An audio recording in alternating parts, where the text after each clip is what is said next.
Hello friends. हमने कल इसका दो फंक्शन ऑलरेडी डील कर लिया है। आप प्रीवियस क्लास अगर देखोगे तो आपको पता चल जाएगा, फर्स्ट फंक्शन और सेकंड फंक्शन। ये दो फंक्शंस हमने कॉन्स्टिट्यूशन कैसे बना, क्यों इम्पोर्टेंट था, उसके रिगार्डिंग हमने दो फंक्शंस ऑलरेडी डील कर लिया था। ठीक है, एक ब्रीफ दे देता हूँ मैं कि पहला फंक्शन क्या कहता है। चैप्टर 1 है क्लास 11 का पॉलिटी। हमने दो फंक्शंस डील किया है इसका। पहला फंक्शन कहता है कि कुछ बेसिक रूल्स सेट होना चाहिए ताकि लोगों के बीच में एक मिनिमल कोऑर्डिनेशन बन सके सोसाइटी को चलाने के लिए। तो इस पर्पस के लिए कॉन्स्टिट्यूशन का होना यहाँ पे बहुत ही ज़रूरी है, क्योंकि कॉन्स्टिट्यूशन एक सेट ऑफ बेसिक रूल्स देता है यहाँ पे। ये पहला फंक्शन था जो हमने डिस्कस किया था, डिटेल में डिस्कस किया था। सेकेंड फंक्शन की अगर हम लोग बात करें, सेकेंड फंक्शन कहता है कॉन्स्टिट्यूशन के बारे में कि कॉन्स्टिट्यूशन ये स्पेसिफाई करता है कि पावर किसके पास रहेगा, कौन डिसीजंस बनाएगा सोसाइटी में, ठीक है, कौन डिसीजंस लेगा और किस तरीके से लेगा। तो कौन डिसीजन लेगा ये हमने डिस्कस किया था कि इलेक्शन के थ्रू लोग जो होंगे वो अपने रिप्रेजेंटेटिव्स चुनेंगे, और ये रिप्रेजेंटेटिव्स जो होंगे वो आगे जाकर के डिसीजन लेंगे, रूल्स बनाएंगे, लॉज बनाएंगे जो हमारे फेवर में काम करेंगे, क्योंकि ये पॉसिबल ही नहीं है 140 करोड़ लोग संसद में जाकर के बैठे और वहाँ पर अपने लिए डिसीजंस बनाए। क्लियर? तो ये सेकंड रूल हो गया। अब हम लोग बात करते हैं यहाँ पे थर्ड रूल की। यहाँ पे हम लोग बात करेंगे आज के चैप्टर में। आज हम लोग थर्ड के बारे में बात करेंगे। तीसरा रूल क्या कहता है, limitations on the power of government. देखो, गवर्नमेंट तो बन गई, रिप्रेजेंटेटिव भी हमने अपना चुन लिया, लेकिन रिप्रेजेंटेटिव क्या हो, अगर रिप्रेजेंटेटिव जो मन में आए वो रूल बना दे, ये पॉसिबल नहीं है ना। पॉसिबल है मतलब कहने का सेंस है आपके लिए सही नहीं है, आपके लिए दिक्कत हो जाएगा अगर रिप्रेजेंटेटिव अपने हिसाब से काम करने लगे और आपके लिए कानून ना बना करके वो अपने फायदे को लेकर के कानून बना दे, तो आप क्या ही कर लोगे। जैसे मैंने कल इसमें एग्जांपल भी देके समझाया था, आप पुरानी वीडियो देखोगे तो आपको समझ में आएगा। कोशिश रहता है कि जनरली ज़्यादा से ज़्यादा लोगों के लिए, मान लो मैंने एग्जांपल दिया था 75% और 25% को लेकर के, तो जनरली लॉ वही बनाया जाता है जो मैक्सिमम लोगों के फेवर में हो। ठीक है, ज़्यादा से ज़्यादा जो पिछड़े लोग हैं, जो लोग पीछे हैं, उनके फेवर में हो। जो लोग ठीक ठाक लाइफ में कर रहे हैं या कर सकते हैं उनके लिए भी वो लॉ काम करेगा, लेकिन ज़्यादा से ज़्यादा उनके लिए बनाया जाता है कानून जिनको दबाया ना जा सके या फिर जिनको दबाया जाता है।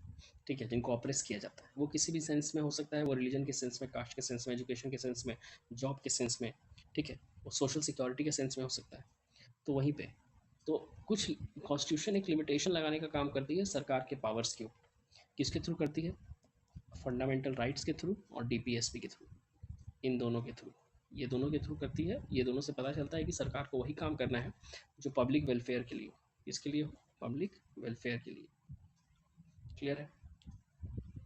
चलिए, यहाँ पे क्लियरली नॉट इनफ। ठीक है, सिर्फ कानून बना देना इनफ नहीं है।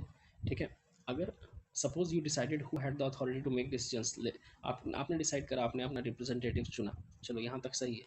लेकिन क्या हो कि जिसको आपने रिप्रेजेंटेटिव चुना है, अपना अथॉरिटी दिया है, ठीक है, वो ऐसे लॉ पास कर दे जो बिल्कुल ही अनफेयर हो, है ना, पेटेंटली अनफेयर, एकदम एकदम से अनफेयर हो, जो आपको अपना फेवरेट, आपको अपना रिलीजन प्रैक्टिस करने से रोके, आपको एक सर्टेन कलर का कपड़ा पहनने से रोक दे, कुछ स्पेसिफिक गाना गाने से रोक दे, ठीक है, या फिर आप किसी पर्टिकुलर कास्ट या रिलीजन से बिलोंग करते हो तो आपको कहे, प्रेशराइज करे कि आपको दूसरे को सर्व करना पड़े, आपके स्किन कलर के ऊपर के अकॉर्डिंग आपको पानी ना भरने दे।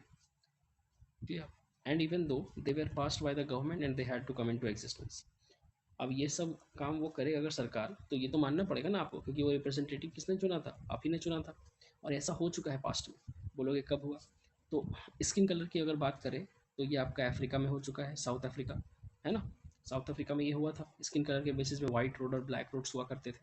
साउथ अफ्रीका में गांधी जी ने जो टॉल्स्टॉय आश्रम वगैरह बनाया था, इसी के रिलेटेड बनाया गया था ना, टॉल्स्टॉय आश्रम वगैरह जो गांधी जी ने बनाया था, टॉल्स्टॉय फार्म वगैरह। कास्ट और रिलीजन के नाम पे भी हो चुका है अंग्रेजों के टाइम पे। अथॉरिटी ने काफ़ी कुछ ऐसा किया है अंग्रेजों के टाइम पे अथॉरिटी के नाम पे जो हमें, हमारे साथ नहीं होना चाहिए था। रिलीजन वाला भी प्रॉब्लम हो चुका है, हम लोग जजिया भर चुके हैं, जजिया के बारे में आपने सुना हो, जजिया वाला भी देखने को मिल चुका है। तो हर जगह पे ऐसे इश्यूज आ चुके हैं पास्ट में। क्लियर?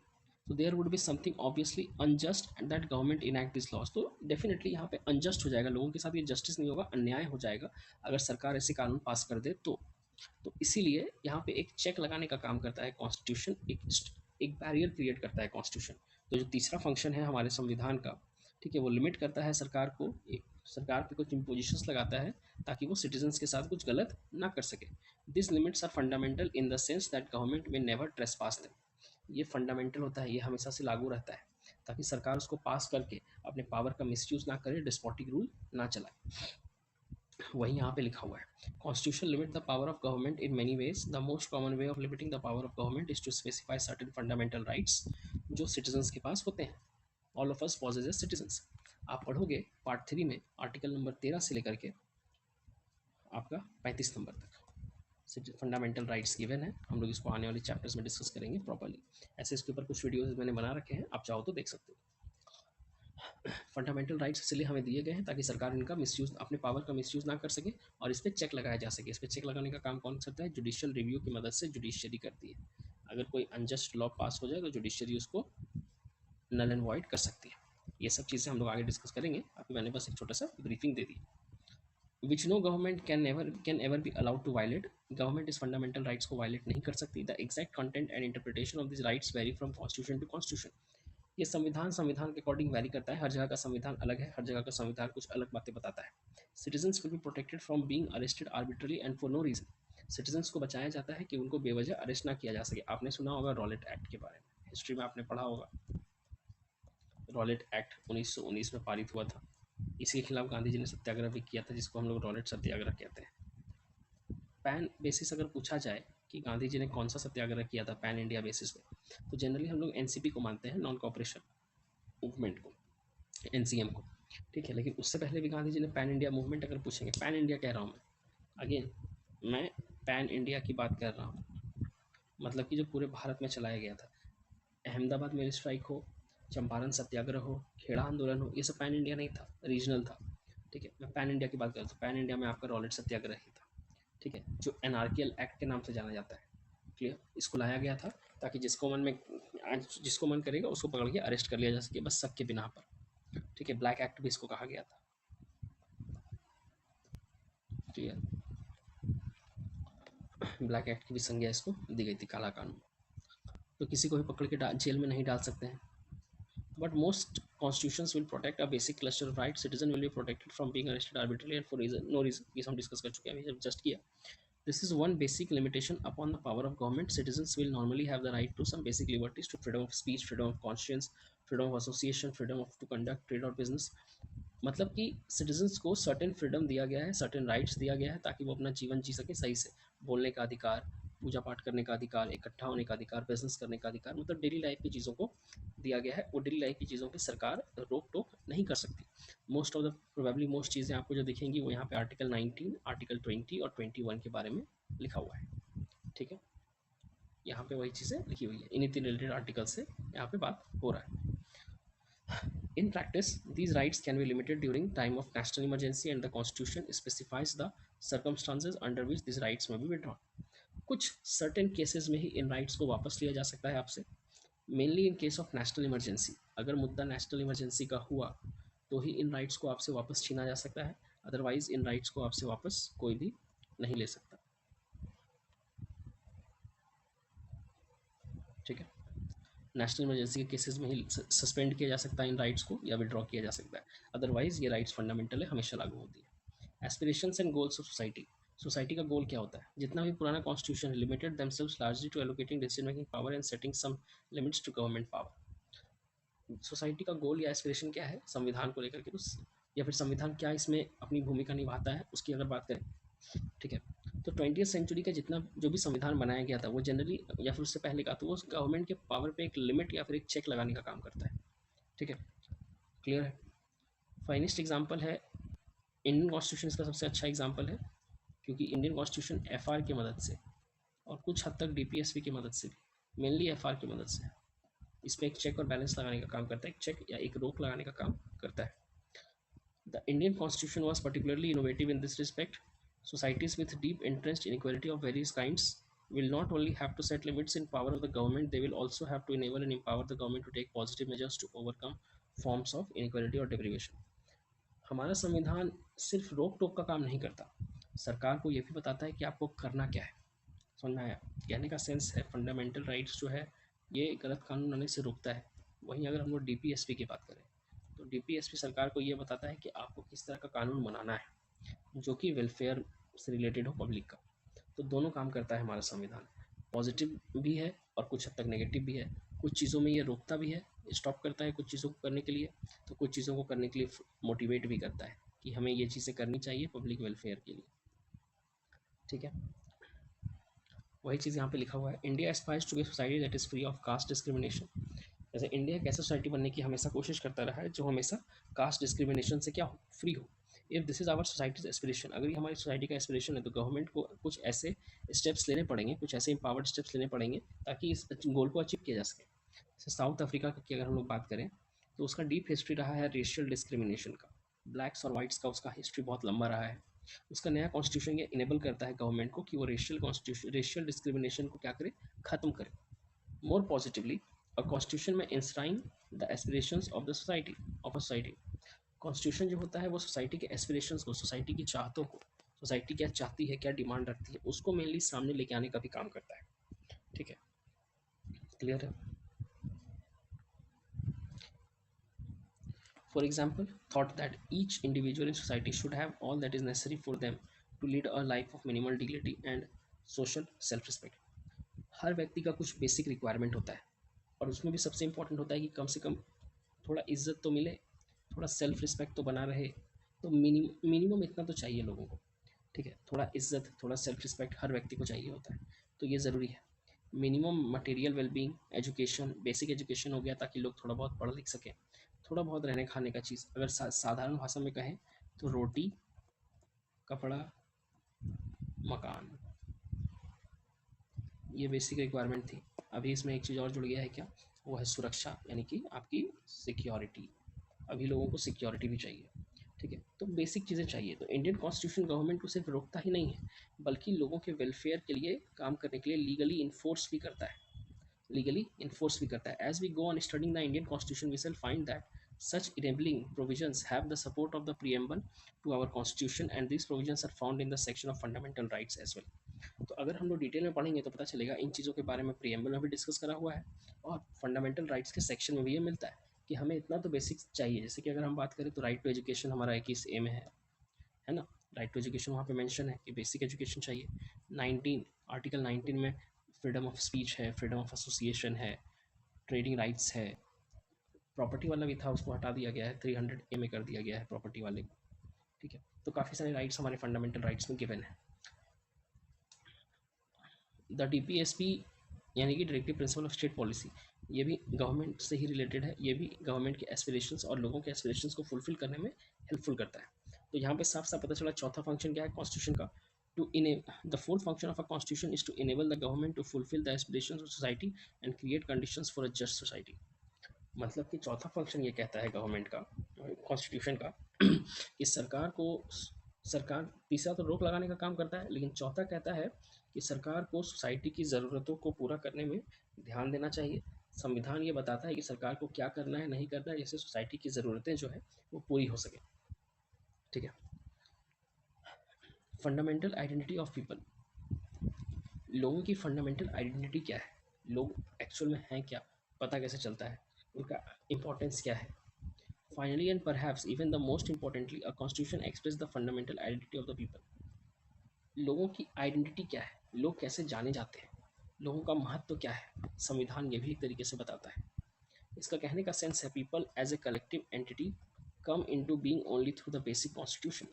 अगर संविधान की बात करें तो यहाँ पे लोग जो है कलेक्टिव एंटिटी के तौर पे देखे जाते हैं, मतलब सारे लोगों को एक समान, एक तरीके से, एक नज़रिए से देखा जाता है। उन सब के लिए एक बेसिक सेट ऑफ नॉर्म्स तैयार किया गया है। ठीक है, कि कैसे उन्हें गवर्न किया जाएगा और कौन उनको गवर्न करेगा कलेक्टिवली। यहाँ कलेक्टिव आइडेंटिटी का मतलब है एक साथ, ऐसा नहीं कि कुछ लोगों को अलग से फेवर दिया जाएगा, कुछ लोगों को डिस्क्रिमिनेशन के तौर पे देखा जाएगा, इसको ये मैं फ़ायदा दूंगा, उसको वो फ़ायदा दूंगा, ऐसा नहीं। अब एग्जांपल ले लेता हूँ, चलो एक बहुत बड़े उद्योगपति हैं, कैपिटलिस्ट हैं, तो उनके लिए अलग कानून है, कैपिटलिस्ट भाई साहब जो हैं। ठीक है, दूसरा कोई लोअर फैमिली से बिलोंग करता है, कोई मिडिल क्लास फैमिली से बिलोंग कर रहा है, तो इसके लिए अलग कानून है, इसके लिए अलग कानून है, तो ऐसा नहीं। आर्टिकल 44 अगर आप पढ़ेंगे, आर्टिकल 44 अगर पढ़ेंगे तो ये बात करता है यूनियन सिविल कोड की। हालांकि ये पूर्ण तरीके से लागू नहीं किया गया है अभी, बट कुछ कुछ स्टेट्स में लागू किया गया है। अगर आप यहाँ तक वीडियो देख रहे हैं तो प्लीज़ टू कमेंट बताइए union civil code, uniform civil code किन किन राज्यों में लागू किया गया है। ठीक है, चलिए, तो कौन गवर्न करेगा, कौन गवर्न किया जाएगा, कैसे गवर्न किया जाएगा। One has many sets of identities that exist prior to the constitution. पहले बहुत सारे आइडेंटिटीज होती थी, लेकिन कॉन्स्टिट्यूशन के बाद से अब कलेक्टिव आइडेंटिटी है, सबको एक समान ट्रीट किया जाता है। But by agreeing to certain basic norms and principles one constitution one's basic political identity. अगर आप कुछ सर्टेन बेसिक नॉर्म्स बना लेते हो और प्रिंसिपल्स बना लेते हो तो एक कंस्टिट्यूट करता है केवल एक बेसिक पॉलिटिकल आइडेंटिटी को, केवल एक बेसिक पॉलिटिकल आइडेंटिटी को फॉलो किया जाता है। Constitutional norms are overarching framework within which one pursues individual aspiration goals and freedoms. ये एक एस्पिरेशन, एक गोल और एक फ्रीडम को लेकर के चलने की बात करता है। जैसे समानता की अगर हम बात करें, आर्टिकल 14 जो है हमारा फंडामेंटल राइट्स का, ये राइट टू इक्वालिटी की बात करता है। तो राइट टू इक्वालिटी में आपके सारे लोग आ गए, हर किसी की इक्वल ट्रीटमेंट की बात करता है ये, कोई घुमा फिरा के करने वाली बात नहीं। ठीक है, the constitution sets authoritative constant upon what one may और may not do. It defines the fundamental values that we may not trespass. ये एक फंडामेंटल वैल्यूज सेट करता है, डिफाइन करता है, जिसको कोई भी पास नहीं कर सकता, जिसको कोई भी तोड़ नहीं सकता। Constitution also gives one a moral identity. एक मोरल आइडेंटिटी भी कॉन्स्टिट्यूशन प्रोवाइड करता है। ठीक है, आगे आते हैं थर्ड एंड फाइनल, जो सबसे लास्ट बात है। It may be the case that many basic political and moral values are not shared across different constitutional traditions. अलग अलग कॉन्स्टिट्यूशनल ट्रेडिशंस की अगर हम लोग बात करें, अलग अलग कॉन्स्टिट्यूशनल ट्रेडिशंस की अगर हम लोग बात करें, तो सबके मोरल वैल्यूज़ थोड़े बहुत चेंज हो सकते हैं अलग अलग कॉन्स्टिट्यूशन के अकॉर्डिंग, लेकिन मोर और लेस जो मोरल वैल्यूज़ होते हैं और जो बेसिक पॉलिटिकल आइडेंटिटी होती है वो सेम ही होती है पूरे वर्ल्ड में। हर कोई भलाई के लिए ही सोच करके काम कर रहा है। If one looks at constitutions around the world, they differ in many respect, अलग अलग रिस्पेक्ट में डिफर करते हैं। In the form of government they enjoy in many procedural details but they also share a good deal. ठीक है, अगर बात करूँ यहाँ पे तो वो कुछ हद तक चेंज हो सकते हैं। जैसे मैं अगर बात करूँ चाइना की, तो चाइना भी एक डेमोक्रेटिक कंट्री है, बट वहाँ पे सिर्फ कम्युनिस्ट पार्टी का राज चलता है। ठीक है, तो it is a kind of dictatorship. अगर मैं, वो कहते खुद को डेमोक्रेटिक कंट्री है but it is a kind of dictatorship, क्योंकि वहाँ पे एक ही पार्टी का राज काफ़ी समय से चल रहा है। Russia is kind of a same thing, वहाँ भी कुछ ऐसा ही सीन है।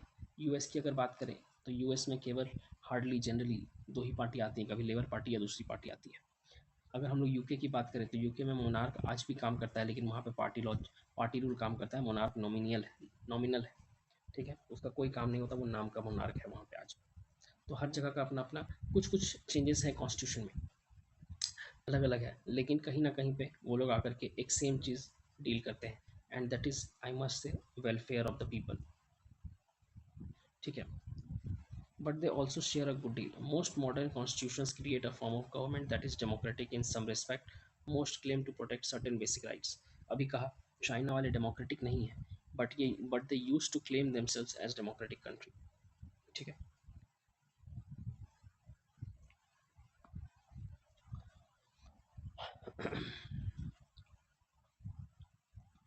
okay, but constitution are different in way they embody conceptions of natural identity. Most nations are an amalgamation of complex set of historical traditions. They weave together the diverse group that reside within the nation in that ways. Her country का इतिहास अलग अलग है, इसलिए उनके कुछ basic rights या फिर उनका जो कॉन्सेप्ट है आइडेंटिटी को, मतलब पॉलिटिकल आइडेंटिटी या लोगों को लेकर के, तो वो थोड़ा सा डिफरेंट हो जाता है क्योंकि उनके हिस्टोरिकल ट्रेडिशंस अलग अलग रहे हैं। जैसे कि यहाँ पे जर्मनी का एग्जाम्पल दिया हुआ है, तो जर्मनी, अगर आपको पता है, ट्रीटी ऑफ वर्साई के बाद जर्मनी बहुत टूटा था।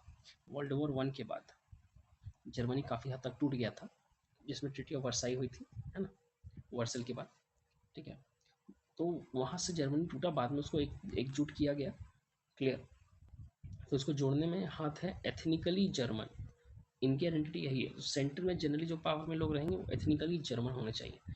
वैसा मतलब कि जो प्योर जर्मन है, जनरली सेंटर में वही लोग पावर में रहते हैं। अगर मैं बात करूँ अमेरिका की, तो नेटिव अमेरिकन्स जो थे, आज क्या लगता है आपको वही पावर में है? बिल्कुल नहीं, नेटिव अमेरिकन्स आज पावर में नहीं है। It's a kind of a mix breed. Clear, मतलब मिक्स है वहाँ पे, नेटिव अमेरिकन्स वर डिफरेंट। ठीक है, आगे आते हैं। The constitution gave expression to this identity. अगर इंडिया की बात करें, the Indian constitution on the other hand does not make ethnic identity a criteria for citizenship.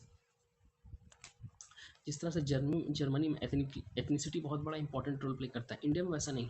India में सिटीजनशिप का क्राइटेरिया काफ़ी अलग है। अगर मैं बात करूँ तो आर्टिकल 5 से लेकर आर्टिकल 11 में ये क्लियरली मेंशन है कि किस टाइप के आप सिटीजन होना चाहिए, कितना आपने समय इंडिया में गुजारा है, उससे रिलेटेड जो भी आर्टिकल्स हैं वो बताते हैं कि आपका सिटीजनशिप का क्राइटेरिया क्या होगा। क्लियर। यहाँ पे एथनिसिटी को उतनी इंपॉर्टेंस नहीं दी गई है। Different Nations embody different conceptions of what the relationship between the different region of a nation and the central government should be। Clear. कहने का सेंस है कि हर नेशन का अपना अलग कॉन्सेप्ट है कि क्या रिलेशन होना चाहिए अलग अलग रीजन्स के बीच में, एक नेशन का और सेंट्रल गवर्नमेंट का। मतलब कि अगर एक कंट्री मान लो, मैं मान लूँ यहाँ पे, अगर मैं चलो इंडिया की ही बात कर लूँ, अगर मैं इंडिया की ही बात कर लूँ, अब ड्राइंग पे मत जाना कोई भी, ठीक है। तो अलग अलग रीजन है, ये आपका नॉर्दर्न एरिया हो गया, ये वेस्टर्न एरिया हो गया, ये सेंट्रल एरिया हो गया, ये आपका ईस्टर्न हो गया, ये सेंट्रल हो गया, ये साउथ हो गया। तो अलग अलग रीजन का अलग अलग एथनिसिटी है, अलग लोगों का रहन सहन अच्छा है। बट सेंट्रल गवर्नमेंट में किसी भी एक पर्टिकुलर एरिया के लोगों को इस खास जगह नहीं दी जाती, सारे लोग मिल करके बनाते हैं। सरकार जो बनती है सेंट्रल गवर्नमेंट की, वो कहीं ना कहीं मिली भगत से बनी हुई है ना। हर जगह के लोग आपको सरकार में दिख जाएंगे, केंद्र में। तो यहाँ पे एथनिसिटी को तो इम्पोर्टेंस नहीं दी गई है अगर मैं बात करूँ तो यहाँ पे क्राइटेरिया जो हो जाता है वो डिफरेंट हो जाता है, ठीक है। नेशनल आइडेंटिटी थोड़ी सी डिफरेंट हो जाती है, हर प्रकार के लोग हैं यहाँ। तो आज के लिए इतना ही। That's it, thank you. Next part का वेट कीजिए।